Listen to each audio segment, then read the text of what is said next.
سرورا شاہ کریمہ دستگیرہ اشرفا. وہ طلبہ جب پڑھ کر کے فارغ ہوتے ہیں تو ہم نے دیکھا کسی ادارے سے بچے پڑھ کر کے فارغ ہو گئے، اس کے بعد وہ کیا کر رہے ہیں کیا نہیں کر رہے ہیں، وہ اپنے استادوں کے اور اہل سنت والجماعت کے مشن کے اوپر گامزن ہے کہ نہیں، اس کی پرواہ کوئی بھی نہیں کر رہا. یہ میرا اپنا ذاتی تجربہ ہے، کسی کا ہو نہ ہو. لیکن آج جو چمن پھل پھول رہا ہے اور گوشے گوشے کے اندر مفتی صاحب قبلہ کے شاگرد ہر خطے کے اندر موجود ہیں اور وفاداری کے ساتھ میں اہل سنت والجماعت کے کام کو انجام دے رہے ہیں. اور سب سے بڑی خصوصیات میری اپنی زندگانی کے اندر یہ رہی کہ پڑھ کر کے جب نکلے اور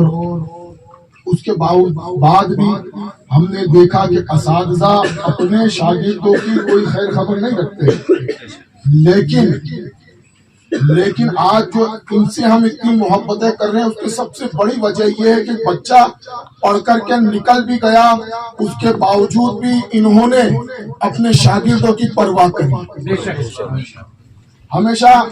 فون پہ رابطہ کرتا، ہم نہیں لگاتے تو یہ ان کا کرم تھا کہ خود فون لگا لیتے. اور ایک جملہ ہمیشہ کہتے، کتنی ہی مصیبت میں ہوتے جب ان کی زبان سے وہ جملہ سنتے نا تو ان مصیبتوں کا کوئی احساس نہیں ہوتا. عوام کتنی مخالفت ہوتی، کیسے ہی حالات ہوتے، اس حالات کے اندر رہنمائی ملتی بھی نظر آتی. ایک جملہ ہمیشہ کہتے تھے بڑی محبت کے ساتھ، سب سے پہلے یہی پوچھتے بابو کیا حال ہے.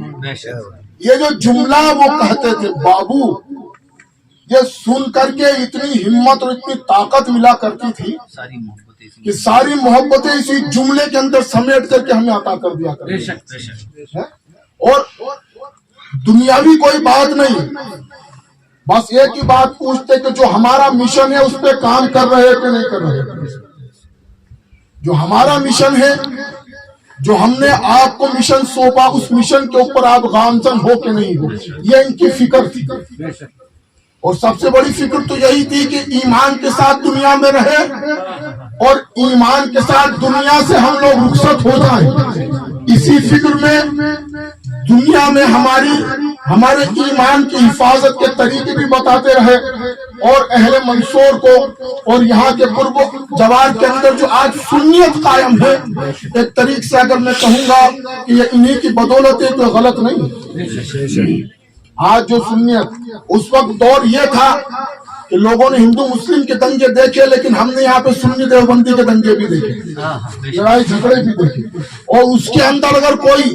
سب سے آگے اہل سنت والجماعت کا پرچم لے کر کے کھڑا ہوا تو مفتی منصور کی ذات گرامی. انہی کی ہمتیں تھی کہ اس دور کے اندر بھی وہ لوگ کبھی اپنے سروں کو اٹھا نہیں سکے. آج کے حالات میں مجھے علم نہیں، لیکن میں امید حسن ظن رکھتا ہوں کہ انہوں نے جو مشن ان کے شاگردوں کے سپرد کیا ہے، ان کے چاہنے والوں کے سپرد کیا، مجھے امید ہے کہ آج بھی وہ اس مشن کے اوپر گامزن ہوں گے اور آپ کے بتائے ہوئے راستے پر چل کر کے دین کی اور سنت کی خدمتوں کو انجام دے رہے ہوں گے. میں علامہ بلال احمد صاحب کا بڑا مشکور ہوں کہ انہوں نے مفتی عبد المنان صاحب قبلہ کی جو ذات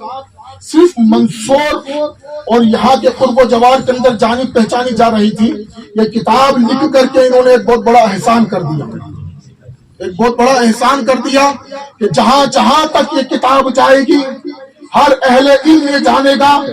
کہ منصور کی سرزمین کے اوپر کوئی ایک ایسا عالم بھی گزرا، کوئی ایک ایسا سچا سنیت کا سپہ سالار بھی گزرا کہ جن علماء کے لیے اللہ کے رسول نے فرمایا العلماء ورثۃ الانبیاء، کہ اس کا سچا سپاہی ایک منصور کی سرزمین کے اوپر بھی گزرا ہے، اس کا حق ادا کرنے والا ایک سچا سپاہی. تو ہم ان کے بڑے دل کی عطا گہرائیوں سے ان کے حق میں دعا بھی کرتے ہیں کہ مولا تبارک و تعالی ان کے علم و عمل کے اندر خوب برکت عطا فرمائے اور ان کے قلم کے اندر اور زیادہ طاقت عطا فرمائے.